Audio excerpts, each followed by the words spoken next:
Mari kita berdoa. Kami bersyukur ya Tuhan untuk kesempatan diberkati ini. Sejumlah kami ada di hadirat-Mu dan kami siap dengar firman-Mu. Kami sudah saksikan Engkau Tuhan dalam seluruh perbuatan-Mu dalam kehidupan kami. Karena itu Tuhan, dalam ibadah kami ini Tuhan sempurnakan lewat kebenaran yang akan kami dengar ini Tuhan. Hamba-Mu yang diizinkan berbicara, Roh-Mu memenuhi hamba-Mu. Dalam nama Kristus kami berdoa. Amin. Salam. Ya. Semua diberkati Tuhan. Amin. Ya. Baik, kita akan lihat satu bagian firman Tuhan. Mazmur 37 ayat yang ke-25. Mazmur 37 ayat yang ke-25. Kebahagiaan orang fasik semu, kita akan lihat itu ayat 1 sampai ayat yang ke-40.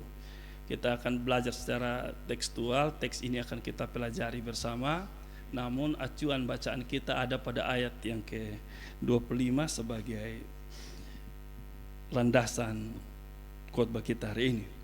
Baik, dalam hitungan yang ketiga kita sama-sama. 2, 3.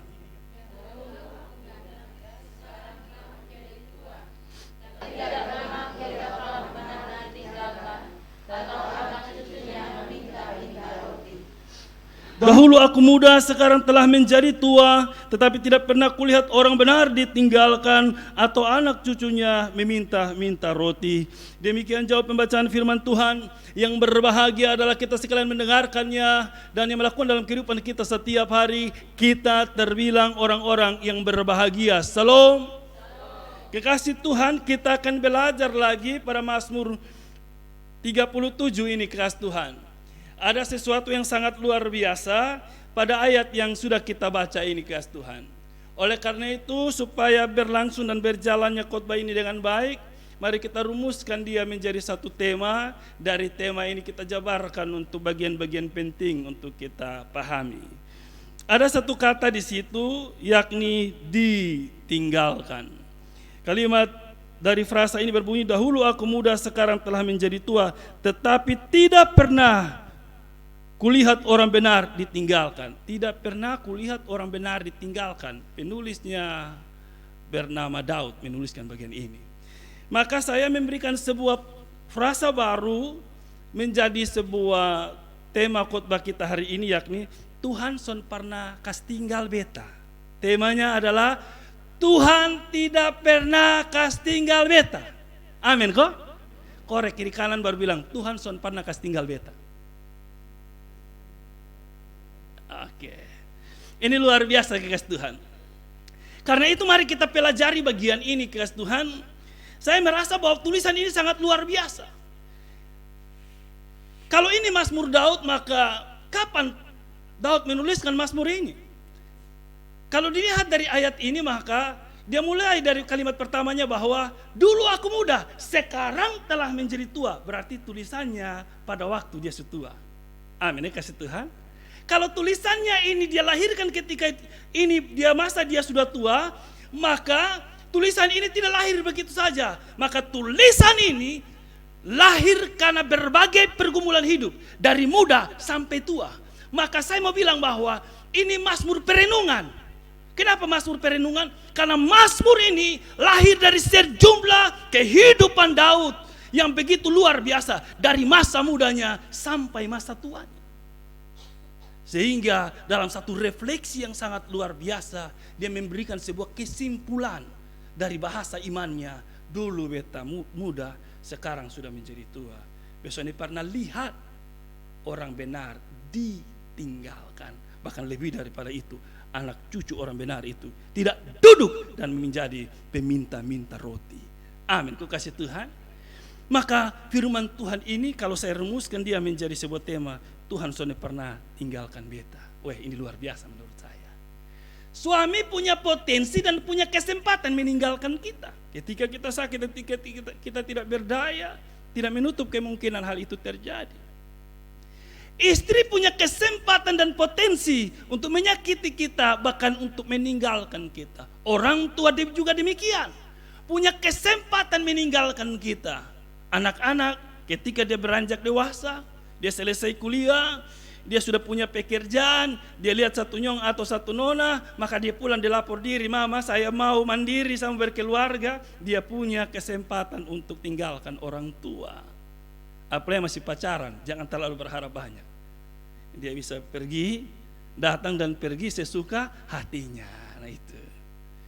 Karena itu kekasih Tuhan, kalau Daud melihat hal ini, dia melihat Tuhan yang sangat amat luar biasa. Mari kita lihat dulu sedikit kehidupan dari Daud. Daud di masa muda, dia lahir dari mana? Lahir dari seorang yang bernama Isai. Pekerjaannya sebagai apa? Dia sebagai gembala di sana. Kehidupan dia sebagai seorang gembala melahirkan sebuah mazmur yang disebut dengan Mazmur 23. Tuhan Allah gembalaku yang baik, takkan kekurangan aku. Itu lahir dari kepribadiannya, lahir dari pengalaman hidup, dia menuliskan bagian itu. Kemudian Daud pernah punya satu kesempatan melawan seorang yang ternama yang bernama Goliat di masa mudanya. Goliat yang tingginya 6 hasta dikalahkannya dengan mudah. Itu sangat luar biasa. Daud diurapi menjadi raja pada usia yang muda. Dari padang belantara Tuhan ubah hidupnya menjadi seorang raja. Dia punya bapak mantu yang pertama itu nama Saul. Jadi waktu dia pergi perang, dia menang, itu dia bapak mantu tuh. Ketika kemenangan pertama itu, dia mendapatkan anak perempuan dari Saul. Wow. Menantu raja, jadi bapak mantu raja. Jadi dia menantu dari raja. Sangat luar biasa.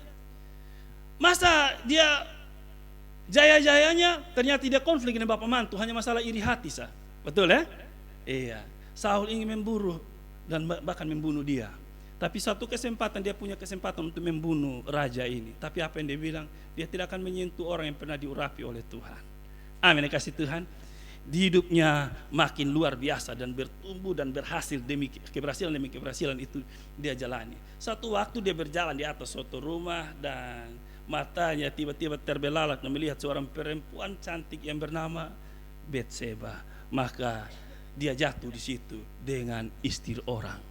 Bagi saya tidak salah sebenarnya Daud jatuh cinta, tapi yang salah itu adalah istri orang. Begitu, karena itu orang muda dengar baik-baik. Jatuh cintalah, tapi jatuh cintalah pada tempat yang benar. Kalau itu pacar tetangga jangan paksa diri. Apalagi pacarnya, suaminya orang, istrinya orang, jangan cari hal. Daud jatuh karena itu.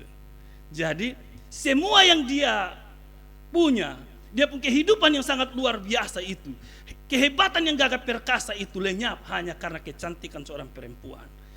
Dia merumuskan sebuah keadaan, merancangkan pembunuhan bagi Uria, dan terjadi hal itu. Tapi puji Tuhan, selang beberapa waktu kemudian dia ditegur dan akhirnya dia bertobat, insaf dari perbuatannya.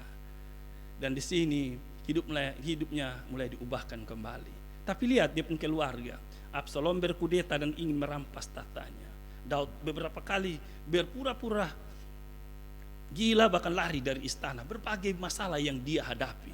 Kasih Tuhan, masalah negara, masalah di dalam kerajaannya, masalah dalam keluarga, masalah dengan bapak mantu. Terlalu banyak masalah yang dia hadapi. Tapi dari semuanya itu, akhir dari kalimatnya yakni, dulu aku muda, sekarang telah menjadi tua, tidak pernah kulihat orang benar ditinggalkan. Ini yang hebat. Amin, kasih Tuhan. Disitulah perenungan yang hebat. Karena itu kekasih Tuhan, saya punya sebuah kalimat lain. Kalau tema khotbah kita adalah Tuhan sudah pernah tinggalkan kita, maka kita punya kalimat peralihannya adalah apa yang harus kita buat supaya Tuhan sudah kasih tinggalkan kita. Amin, kau kasih Tuhan. Kita tahu benar bahwa Tuhan tidak akan pernah kasih tinggal kita, tapi kita juga harus tahu apa yang harus kita buat hari ini supaya Tuhan tidak kasih tinggal sang kita. Andai pada waktu itu Daud tidak bertobat, ada kemungkinan besar Tuhan kasih tinggal sang dia. Tuhan kasih tinggal dia mantap-mantap. Amin, kasih Tuhan. Ya, hari ini kita bisa melayani dari kita masa muda sampai masa tua. Tapi ingat bapak, di selang itu Tuhan tidak melihat awalnya kita bagaimana, tapi akhir hidup kita seperti apa. Amin, kasih Tuhan. Karena tidak penting berapa lama kita hidup, yang penting cara kita hidup. Kita hidup 20 tahun, 30 tahun, bahkan kita hidup 90 tahun, tapi kalau kurang ajar, tidak takut Tuhan, pasti neraka. sekalipun kerans bunganya bagus, sekalipun ibadah penghiburannya bagus, sekalipun waktu acara pemakamannya luar biasa. Ini bukan masalah siapa yang antar, tapi masalah siapa yang terima.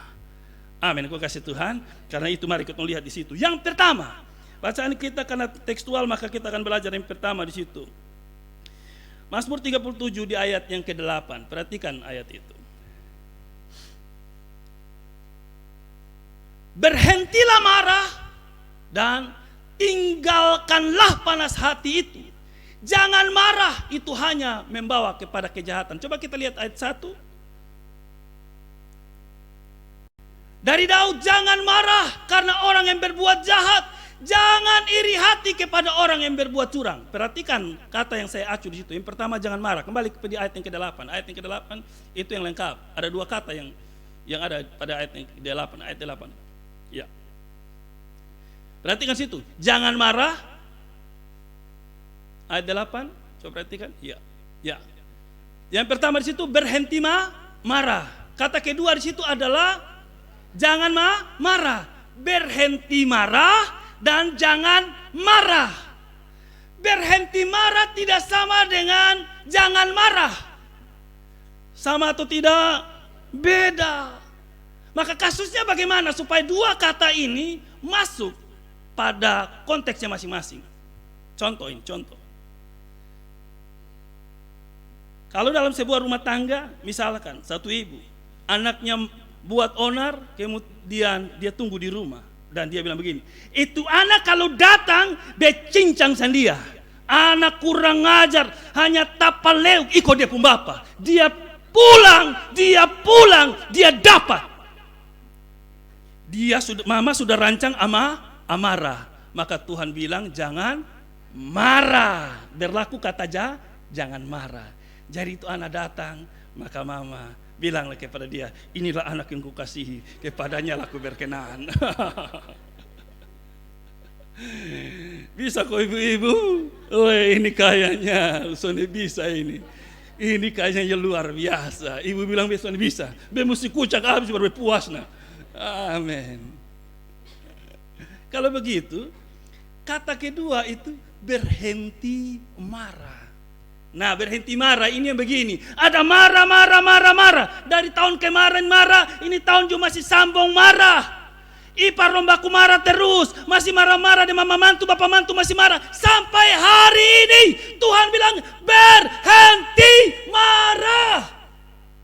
19 tahun kalau kita marah bukan main gila. Ini kalau suami sudah berubah-ubah ini Tuhan bilang berhenti. Berhenti, jangan simpan terlalu lama. Amin kok. Yang baru siap mau marah saja jangan marah. Yang surah marah-marah soalnya pernah berhenti itu berhenti marah. Daud kasih teks ini bagi kita. Daud merasakan bahwa, wah Tuhan soalnya pernah kasih tinggal dia. Dia refleksi sedikit. Oh, bayangkan saja kalau itu hari bapak mantu kejar-kejar beta dan beta meluap-luap, besok tahu lepu hidup jadi apa. Amin kok?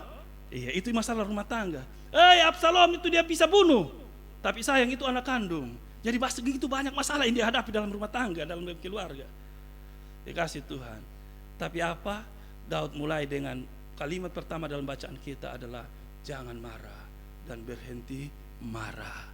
Inilah yang saya bilang tadi. Apa yang harus kita buat supaya Tuhan son kasih tinggal kita? Karena kita tahu Tuhan son pernah kasih tinggal kita. Amin. Kau kasih Tuhan. Yang kedua, mari kita lihat ayat yang kelima. Serahkanlah hidupmu kepada Tuhan dan percayalah kepadanya dan Ia akan bertindak.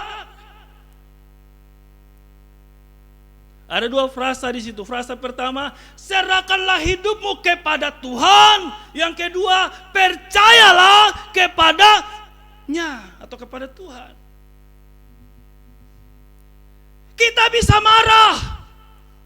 Kita tidak akan pernah bisa berhenti marah kalau hidup ini tidak liputi dengan kehidupan kita bersama dengan Tuhan. Karena itu, bagaimana supaya kita bisa berhenti marah dan tidak marah? Serahkan semua itu pada Tuhan. Apa yang membuat kita bisa jadi marah? Serahkan itu pada Tuhan. Kalau kita baca baik-baik teksnya, ada orang yang berbuat curang, ada orang yang berbuat tidak adil. Kita bisa lihat di sisi kita, ada orang-orang yang tidak takut Tuhan, kok hidupnya lebih baik dari kita. Dia lebih sehat dari kita.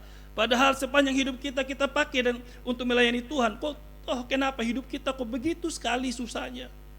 Dengar baik-baik, tidak perlu perhitungkan itu. Belajarlah pada bagian ini dari Daud. Daud juga mengalami, dari berbagai situasi kehidupan dia, dari hari ke hari, dari masa ke masa, dari waktu ke waktu, dari belum berkeluarga sampai berkeluarga, dari tidak punya jabatan sampai menjadi seorang raja. Dia diliputi dengan berbagai masalah. Apa yang harus dia buat? Dia punya kondisi-kondisi yang sangat luar biasa yang dialami. Satu waktu Daud menuliskan Mazmur 62. Hanya dekat Allah saja ku tenang. Itu Mazmur 62. Hanya dekat Allah saja aku tenang. Kenapa? Hiruk pikuk yang dia hadapi, begitu banyak masalah yang dia hadapi, tapi yang dia tahu, hanya dekat Allah saja aku tenang. Kenapa dia tidak bilang dekat istri saja aku tenang, dekat uang saja aku tenang, dengan harta yang banyak aku tenang? Tidak. Tapi hanya dekat Allah saja aku tenang. Bahkan pada kalimat ini dia bilang, serahkan hidupmu. Dia hanya tidak bilang serahkan matamu, serahkan tanganmu, serahkan uangmu, tapi serahkan hidupmu. Setelah serahkan, tetap percaya. Tuhan tidak pernah terlambat. Tuhan tidak pernah kehabisan cara. Dia pasti menolong kita. Daud omong itu. Mazmur 23 dia bilang apa kekasih Tuhan? Di situ ayatnya luar biasa, bahwa Tuhan Allah gembalaku, takkan kekurangan aku. Apakah dia omong karena dia tidak kekurangan? Tidak. Sama kayak kita juga. Alami yang ada namanya kekurangan, tapi tidak menjadi peminta-minta roti. Tuhan menyediakan. Apakah dalam kelimpahan itu dia tidak mengalami kesakitan? Dia alami kesakitan, dia alami tantangan. Makanya pada Mazmur 23 ayat 5-6 itu dia bilang apa? Sekalipun aku berjalan dalam lembah kekelaman, aku tidak takut bahaya. Gadamu, tongkatmu, itulah yang menghibur aku. Amin, ku kasih Tuhan. Karena apa? Karena itulah maka dia bilang, serahkan lupu hidup, karena beta su pengalaman. Dia punya sejumlah pengalaman, kata Daud. Dia punya sejumlah pengalaman, karena itu serahkan itu hidup pada Tuhan. Percaya kepada Dia dan izinkan Dia bertindak. Izinkan Dia bertindak. Jangan berusaha merekayasa jalan keluar seolah-olah kita terlepas. Jangan. Tapi izinkan Dia dengan caranya. Karena Tuhan sudah pernah kehabisan cara.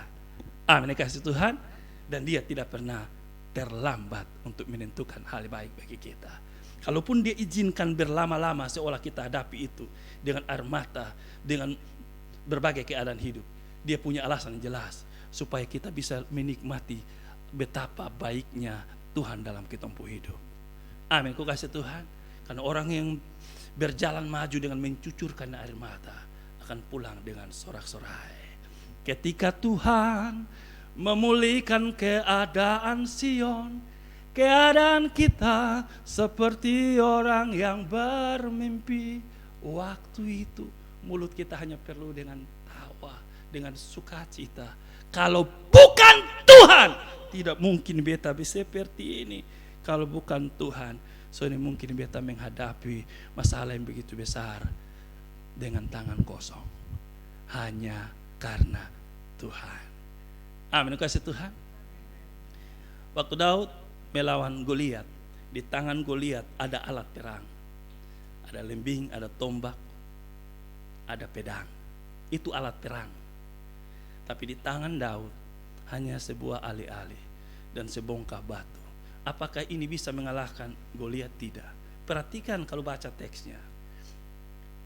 Tantangan itu datang, tapi apa yang Daud bilang? Kau datang dengan senjata lengkap, tapi demi nama Tuhan beta pukul ke skala selalu. Yang di depannya adalah demi nama Tuhan, bukan apa yang dia pegang. Satu waktu dalam pelayanan Yesus ada 5.000 orang laki-laki di situ. Yesus berkata kepada para muridnya, engkau harus memberi makan mereka ini. Salah satu dari para muridnya berkata bahwa wow, ini makanan dengan harga sekian dinar pun tidak akan pernah mencukupi mereka. Teks itu berbicara begini, bahwa di tangan anak kecil ada 5 roti dan dua ikan. Apa yang terjadi? Dari tangan anak kecil itu berpindah tangan ke tangan Yesus, terjadi pelipat gandaan. Amin, kasih Tuhan. Nah, apa yang kita risaukan? Langit dia bentangkan, bumi dia dasari. Yang mati pun dia sanggup bangkitkan. Apa yang menjadi kita masalah? Air saja berubah jadi anggur. Apa yang menjadi persoalan kita hari ini? Laut jadi tanah kering. Apa yang menjadi masalah bagimu hari ini? Yang menjadi masalah adalah kau tidak serahkan hidupmu, tidak percaya kepadanya, dan tidak izinkan Tuhan bertindak. Maka yang kau alami berat, duka cita, kau pikul dan beban itu sendiri. Tapi sekiranya yang kau izinkan itu taruh di kakinya, dia akan lakukan dengan baik. Amin, kasih Tuhan. Salib yang berat dia mampu pikul. Apalagi hidup kita yang hari ini soal makan minum dan soal suami, soal anak-anak, dia sanggup melakukannya, melampaui itu semua.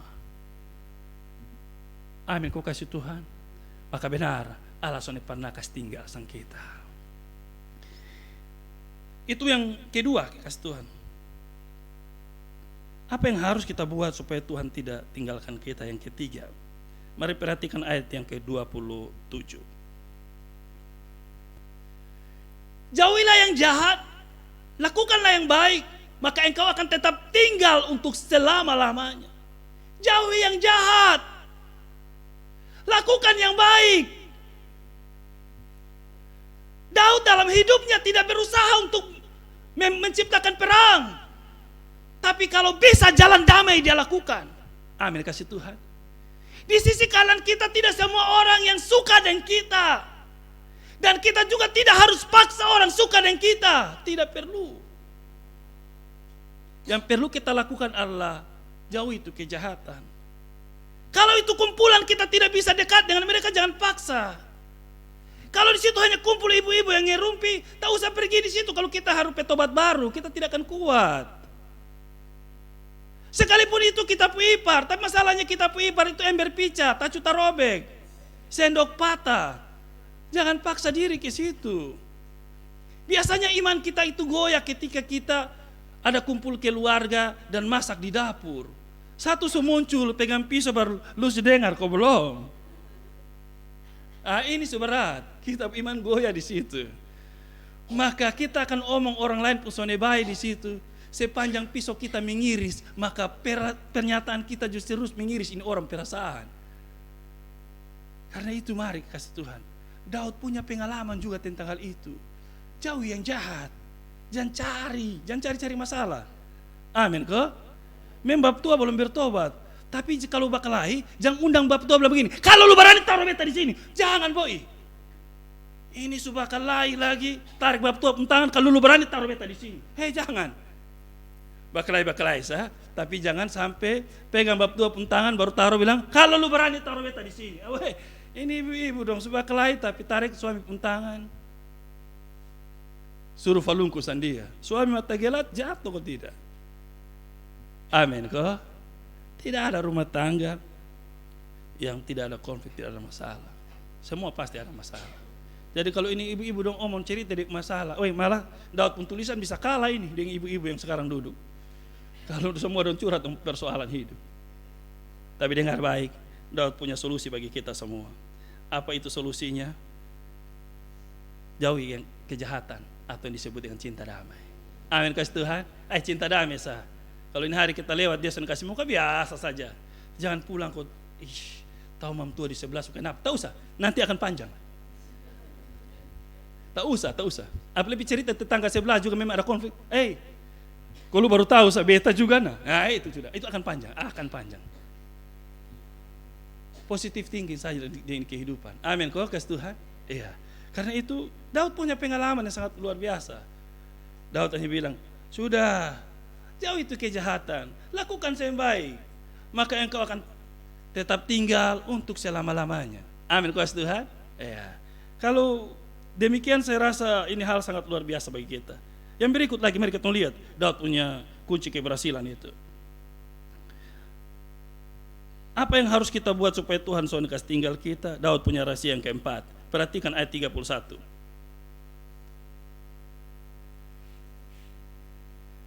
Taurat Allahnya ada di dalam hatinya, langkah-langkahnya tidak goyah. Oh, Daud rahasia firman doi. Amin. Kasih Tuhan. Renungkanlah Taurat Tuhan itu siang dan malam, sehingga engkau berlaku hati-hati. Karena firman itu pelita, terang bagi kita kehidupan. Daud punya ini. Amin. Kasih Tuhan. Daud pun senjata bagi dia bisa bertahan dalam keadaan hidupnya yang banyak yang dia hadapi itu. Taurat Allahnya ditaruh di hati. Amin. Kasih Tuhan. Taruh di hati, sehingga dia pun langkah tidak goyah sedikit. Langkahnya tidak goyah. Memang ada masalah, tapi langkah tidak goyah. Amin. Kasih Tuhan. Saya bilang Daud sudah ada masalah. Pernah masalah dengan bapak mantu. Ini masalah dengan bapak mantu ini kita buat ke mana? Langkah bisa goyah, tapi Daud tidak goyah karena firman ada di hatinya. Ada masalah di anak-anak dalam rumah juga. Absalom berkudeta, ingin perang, ambil tahta. Ada masalah, Bu. Ada masalah. Tambah istri baru lagi. Masalah lagi dalam rumah. Masalah terlalu banyak. Apa bilang? Tapi apa yang buat dia begitu kuat dan langkahnya tidak goyah? Firman ada di sini. Amin. Kuasa Tuhan. Hari ini kita pulang, ini ada happy-happy. Tapi kalau pulang anak bilang, mama kita mau regis. Ini bisa goyang ini. Amin kok. Pas ada doi baru 2-3 orang bilang kumpul keluarga, goyang kita. Langsung kita bilang, bab tua, lupung keluarga saya kumpul-kumpul terus. Lupung keluarga saya. Nah, ini cuma goyang ini. Padahal baru pulang sembahyang ini. Ini hanya orang masalah kumpul keluarga saja. Iya toh? Kita menghadap bab tua, lupung keluarga. Tahu manusia dari Malobang datang kumpul. Son tahu hari tanggal judong saja. Ay, ini cuma goyang. Tapi mari kita belajar Daud. Begitu banyak persoalan dia hadapi. Tapi kuncinya biarkan itu firman di sini. Tidak hanya batas di sini, tapi di sini tempatnya. Amin. Kau kasih Tuhan. Apa yang Daud dapat? Mari kita lihat. Bukti Tuhan soalnya pernah kasih tinggal kita. Gitu. Mari kita lihat bukti yang pertama. Ayat 24. Daud tidak kebal terhadap dosa. Dia ini yang Daud mau bilang. Apabila ia jatuh, tidak sampai tergeletak, sebab tangan Tuhan menopang tangannya. Amin kok. Daud bicara secara manusianya. Dia bukan manusia super. Dia darah dan daging seperti kita juga. Sehingga kalimat ini dirumuskan. Apabila ia jatuh. Kita siapa yang tidak jatuh? Ini hari kita dengar firman bagus, tapi pulang salah sedikit kita bisa maki orang. Kita bisa tersinggung, kita bisa buat hal yang salah. Daud mau bilang, kita manusia biasa juga. Tapi apabila kita jatuh, tidak sampai tergeletak. Kenapa tidak tergeletak? Firman yang sini tadi itu mengingatkan kita bahwa yang kau buat itu salah. Jangan heran kalau hari ini kita bilang Tuhan minta ampun Tuhan. Tadi bis marah bim suami, tadi bis marah anak-anak. Kenapa sampai begitu? Firman di sini tadi kasih ingat kita. Amin. Kasih Tuhan. Beda orang benar dan orang fasik itu ada di perbedaan sini. Orang benar bisa jatuh dalam dosa, orang fasik bisa jatuh dalam dosa. Orang benar bisa jatuh dalam dosa, tapi dosa tidak menguasainya. Kenapa? Firman ada di sini. Firman memampukan dia untuk keluar dari perbudakan dosa.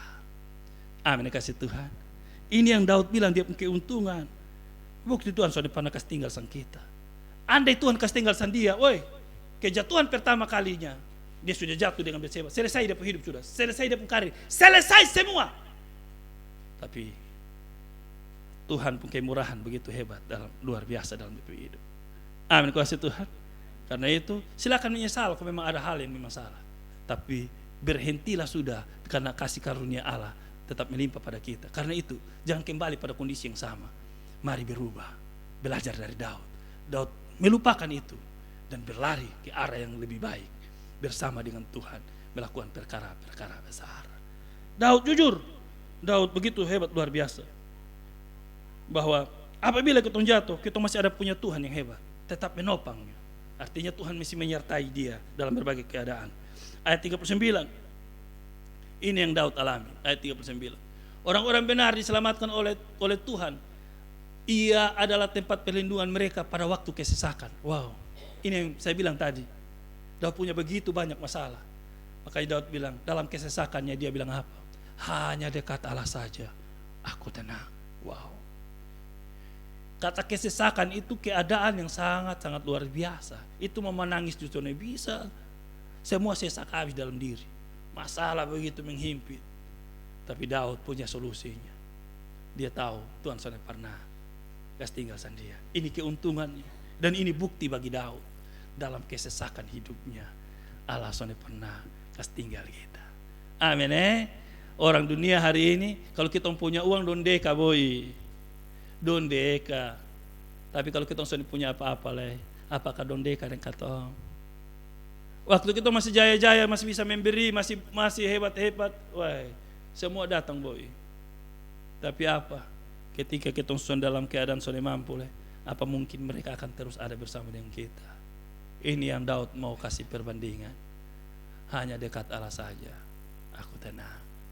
Dan Daud bilang pada bagian ini hal yang sangat luar biasa bagi kita semua. Amin. Kasih Tuhan. Oke, kita lihat pada kalimat kesimpulan, karena ayat yang kita baca di ayat yang ke-25, kita kembali pada ayat yang ke-25. Ini kuncinya. Dulu aku muda, sekarang telah menjadi tua, tetapi tidak pernah kulihat orang benar ditinggalkan. Penyertaan Tuhan tidak hanya satu hari, tapi untuk selama-lamanya penyertaannya bagi kita sekalian. Amin. Kasih Tuhan. Dan jaminan yang paling terakhir adalah, atau anak cucunya meminta roti. Artinya begini kasih Tuhan, penyertaan Tuhan bagi Daud tidak hanya pada diri Daud, tapi anak cucu Daud diberkati oleh Tuhan. Tidak pernah meminta roti. Jaminan pemeliharaan Tuhan begitu hebat bagi orang-orang yang benar di mata Tuhan. Amin. Kasih Tuhan. Tak usah pikiran. Anak yang belum menikah, kita tak usah pikiran sampai jatuh sakit. Anak yang belum selesai kuliah, jangan pikiran karena dia punya keadaan yang seperti itu. Tak usah pikiran. Nikmati hidup ini baik-baik. Amin kok. Kalau kita percaya dia sanggup melakukannya. Mungkin kita tutup mata belum lihat dia ada suami atau ada istri, tapi dengar, Tuhan jamin kita pun anak cucu itu diberkati oleh Tuhan. Amin. Kau kasih Tuhan. Dan mari kita lihat anak cucu orang fasik itu seperti apa. Kita lihat dulu ayat 28, bagian paling terakhir. Ini anak cucu orang fasik, supaya kita juga paham. Ayat 28. Sebab Tuhan mencintai hukum, dan ia tidak meninggalkan orang-orang yang dikasihinya sampai selama-lamanya. Mereka akan terpelihara. Tetapi anak cucu orang fasik dilenyapkan. Nah ini bedanya di situ. Anak cucu orang benar itu tidak menjadi peminta-minta roti, artinya terpelihara. Kata ini mewakili kata terpelihara ada di situ. Nah, tapi anak cucu orang fasik, ingat, dilenyapkan. Wow, ini saya rasa berat ini. Jangan heran kalau anak tukang jual sayur, sarjana dan punya pekerjaan yang baik. Wow. Kita lihat anak-anak orang berada karena son takut Tuhan, do hasil akhirnya narkoba, putus sekolah, bapak mati kaget, dong bingung mau lari pi mana, mama mati jalan duluan, selesai luntang-lantang. Ini jangan sampai ini berlaku.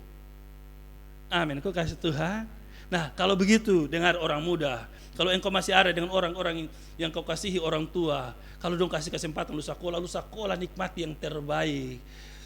Nikmati apa yang semua orang tua sudah kasih kau, kasih fasilitas, nikmati dengan baik. Apa yang memberi kau nikmati dengan ucapan syukur. Kalau engkau dapat kuliah, kuliahlah dengan baik. Kalau harus 8 semester, selesaikan 8 semester. Jangan bikin 17 semester. Karena 5 orang dalam itu rumah, lu kira urus lu sendiri saja. Beli HP bagus kasih kau harga 4-5 juta, kau baklai dulu kau punya, kau banting HP.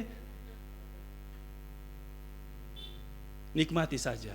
Karena ketika kau dapat pekerjaan pun dia tidak pernah bilang, seorang kasih mama, seorang kasih bapak. Kapan lu sadar, baru dia terima. Amin kok? Iya. Saya tanya dong, hari Valentine kemarin ada kok yang kasih hadiah dia ke orang tua? Minimal kasih ucapan sah. Ada kok? Hai kalau punyong lah, buket bunga lah, buket inilah. Orang tua kandung nih dong pun susah setengah mati. Amin kok? Saya pun sisa gaji 2 bulan sekitar 5 jutaan. Saya mau bikin apa ini uang nih? Oke, saya pergi toko emas. Saya ingat saya pembapak. Saya belum pernah beli apa-apa semenjak saya jadi ASN. Kalau mama saya sering beli dia barang emas. Saya pergi. Saya bilang, "Bep uang ada sekian. Beli ini, ukuran ring jarinya seperti ini." Itu hari Valentine. Saya pakai habis itu. Saya dekat sama bapak. "Bapak, pakai dulu ini." Saya tidak ungkapkan itu hari apa, tapi saya mengungkapkan ini. Hari itu dia pakai terus. Tidur pun dia pakai, pipasa pun dia pakai. Sampai dia anak perempuan datang dia bilang, "Ini beb anak laki beli kasih beta." Hal itu sepele. Dia tidak pernah meminta, tapi dia punya sukacita tersendiri. Amin. Dia tidak tanya itu harga berapa. Yang dia tahu dia dapat dari anak-anak yang pernah dia doakan. Dia dapat dari anak-anak yang dia usahakan hidupnya seperti hari ini. Amin. Kau kasih Tuhan? Ya, buatlah. Bukti kalau anak dong tuh orang tua mati menangis banyak-banyak itu karena sudah pernah buat apa-apa. Bahkan dia menangis itu bikin jengkel orang. "Aduh bapak, kalau bapak sujalan siapa yang antar bepi sekolah? Jangan lu pikir lu bapak tukang ojek." "Mama kalau mama jalan kasih tengah sangkatong, siapa yang masak kasih gatong? Lu kira lu mama tukang masak?" Amin kok. Tapi waktu acara pemakaman dia menyanyi di samping peti baru bilang, "Di doa ibuku dengar ada nama." Udah sebo. Tapi dia dengar mama doa kasih dia, tapi soalnya berubah-ubah. Mau jadi apa kawan model begini? Amin kok kasih Tuhan. Oke, kembali itu improv terlalu jauh. Mari kita kembali pada teks kita ini. Tuhan soalnya pernah kasih tinggal kita. Alkitab bilang, sekalipun ayah dan ibu meninggalkan engkau, dia Tuhan tidak meninggalkan engkau. Karena itu percayalah. Buktinya siapa? Buktinya Daud. Daud merumuskan perjalanan hidupnya dari muda sampai tua di Mazmur 37. Tidak pernah dia lihat orang benar itu Tuhan kasih tinggal. Bahkan lebih dari itu, tidak pernah dilihat anak cucu orang benar itu duduk dan minta-minta di jalan. Tidak pernah. Kenapa? Tuhan ingat itu semua. Pemeliharaannya terjadi hari ini, seterusnya, bahkan sampai kekekalan. Amin untuk firman Tuhan. Mari kekasih Tuhan, kita tunduk kepala.